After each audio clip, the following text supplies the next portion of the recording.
सबको जोहार। जय जवान, जय आदिवासी, जय भीम प्रदेश। यहाँ उपस्थित हमारे गणवीर और वीरांगनाओं को मैं बहुत बहुत जोहार करती हूँ। साथ ही यहाँ पे उपस्थित गांव के कमेटी पंच पटेल और नेक कोतवाल को भी बहुत बहुत जोहार करना चाहूंगी। थोड़ा सा लगता है डिस्टर्ब कर रहा हूँ मैं। भाई जो खड़े हो आप इधर आ जाओ, और जो आप लोग ऐसे आस पास बैठे हो थोड़ा आगे खिसको। ऐसे एक स्लोगन बहुत जोर शोर से चल रहा है कि बेनेश्वर की 80% जमीन जो है वो आदिवासियों के नाम पे होनी चाहिए। पर मेरा ये कहना है कि पूरे भारत भर की, ना सिर्फ बेनेश्वर की, पूरे भारत भर की 100% जमीन आदिवासियों का होना चाहिए। ये मैं नहीं कह रही हूँ, ये माननीय सुप्रीम कोर्ट का 5 जनवरी 2011 का जजमेंट कह रहा है कि 8% आदिवासी ही इस भारत के मूलवासी है, एबोरिजिन है। और ये 80% जमीन की जो बात हो रही है वो तो हम लेकर रहेंगे। कैसे लेकर रहेंगे? ये भारत का संविधान, इसके तहत हम अपनी जमीन लेकर रहेंगे। हम ये बोलते हैं कि जल जंगल जमीन हमारा है, पर कैसे? मैं आपसे पूछना चाहूंगी कि आदिवासियों का जल जंगल जमीन कैसे है? हम बोल तो देते हैं, लेकिन हमको जल जंगल जमीन पे अधिकार जमाने के लिए किस तरह से लड़ाई लड़नी है ये हमको जानना पड़ेगा। कल तक हमारे पुरखे तीर धनुष लेकर निकल जाते थे और अंग्रेजों से लड़ाई लड़कर, और जो अंग्रेजों के जनप्रतिनिधि थे, रजवाड़े थे, उनके साथ में लड़ाई लड़कर उन्होंने हमको जल जंगल जमीन दिलवाया। लेकिन आज हमको यह लड़ाई कागज और कलम से लड़नी है और अपनी जानकारी से लड़नी है। तो यह जो 80% जमीन की जो बात हो रही है, हमको कैसे लेना है? भारत के संविधान में अनुच्छेद 13(3) का उसमें यह लिखा हुआ है कि आदिवासियों की रूढ़ी प्रथा को विधि का बल प्राप्त है। तो यहाँ पे उपस्थित हमारे मेट कोतवाल जो गांव की कमेटी है, उनकी वजह से हमको ये हमारी जमीन वापस मिल सकता है।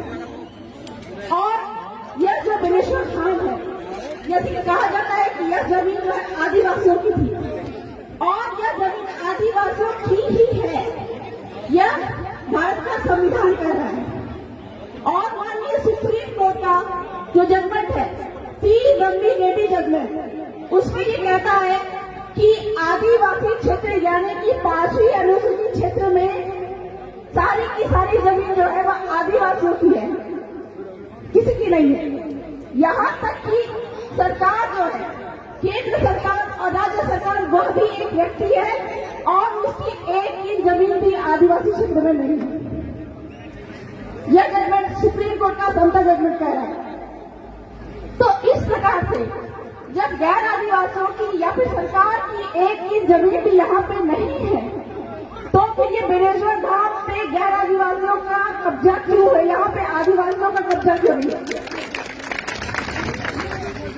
यहाँ तक कि यहाँ पे आदिवासियों का कब्जा होना चाहिए और यहाँ का ट्रस्टी जो है वो हमारे आदिवासियों को ही बनाया जाना चाहिए। तो इस जमीन पर हमको कब्जा कैसे जमाना है? संविधान के तहत, कानून के तहत हमको कब्जा कैसे जमाना है? सुप्रीम कोर्ट ने तो बोल दिया कि सारी की सारी जो 5वीं क्षेत्र की जो जमीन है वह आदिवासियों की है। तो हमारे जो पटेल कमेटी है, उनके द्वारा हम इस यहाँ के पूरे, मैं ये जानना चाहूंगी कि ये जो जमीन है बेनेश्वर की, यहाँ पर एक जो है हमारे पुरखे होते थे जिसको कहते हैं खून, उनके द्वारा यह पूरा का पूरा क्षेत्र बसाया गया होगा। जानकारी दिया तो मालूम चला कि यहाँ पे कटारा गोत्र के लोग यहाँ पे सर्वप्रथम आए थे। और ये जो गांव है नवा गांव, यह गांव जो है कटारा गोत्र के द्वारा बसाया गया था। इस प्रकार से जब हमारे बाप दादा यहाँ पे आए थे, कटारा गोत्र के आए थे, किस प्रकार से नदी, पहाड़, जंगल आदि का सीमाना तय करके ये गांव को तय किया था। और आपको यह जमीन कहाँ से मिलती है?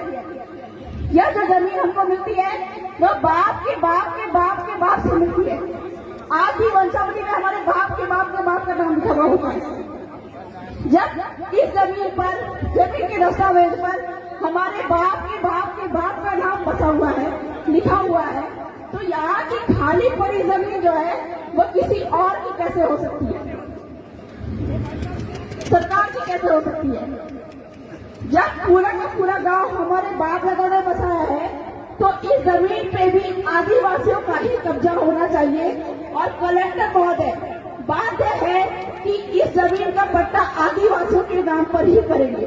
ये मैं नहीं बोलती हूँ, आपके राजस्थान टेनेंसी एक्ट और राजस्थान लैंड रेवेन्यू कोड जो है वह बोल रहा है कि यदि गांव किसी अपनी गांव की जमीन को, ठीक है, इस गांव का भी बना होगा, इस गांव की जमीन के अंदर में जो गांव मिलकर किसी को जमीन अगर देता है तो वो जमीन कलेक्टर महोदय उसका पट्टा उसको उपलब्ध कराएंगे। लेकिन हमारे जो कलेक्टर महोदय है वह संविधान कानून का उल्लंघन कर रहे हैं। तो इस प्रकार से आदिवासी समुदाय को संविधान के अनुच्छेद 13 का उपयोग करना आना पड़ेगा, क्योंकि आदिवासी आज जाग गए हैं।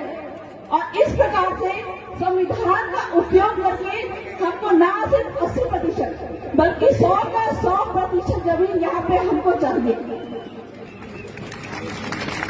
साथ ही साथ जो सुप्रीम कोर्ट का सेंट्रल जजमेंट है वह क्या कहता है कि यदि सरकार भी यहाँ पे जमीन लेती है तो वह उसकी ट्रस्टी रहेगी। और हमारी मांग ये है, क्योंकि पूरा का पूरा जमीन जो है संविधान कानून के तहत ये पूरा का पूरा जमीन जो है वह आदिवासियों की है। तो इस प्रकार से बेनेश्वर धाम का ट्रस्टी यहाँ के मूल मालिक को ही बनाया जाना चाहिए, ताकि जितना भी रेवेन्यू है, जितना भी यहाँ पे कमाई है वह हमारे आदिवासियों को मिलना चाहिए।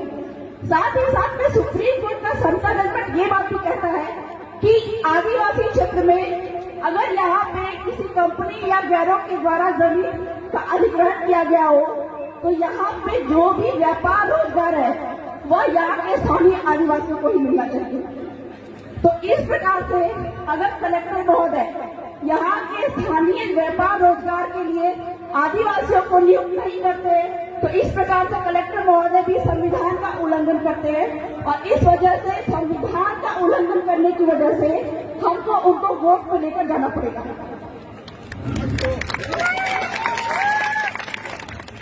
तो बहुत सारे वक्ता है, मैं बहुत ज्यादा तो नहीं बोलूंगी, बोलने के लिए तो बहुत सारी बातें हैं, संविधान की बातें हैं, कानून की बातें हैं, जिसके तहत आदिवासियों को अपने जल जंगल जमीन पे कैसे अधिकार प्राप्त हो सकता है, ये सब की जानकारी बिल्कुल हो सकती है लोगों को।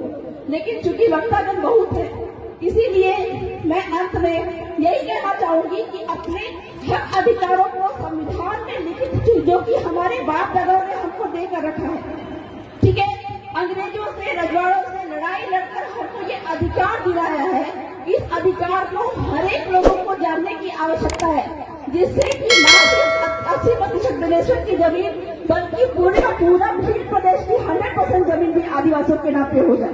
जय जवान, जय आदिवासी, जय भीम प्रदेश।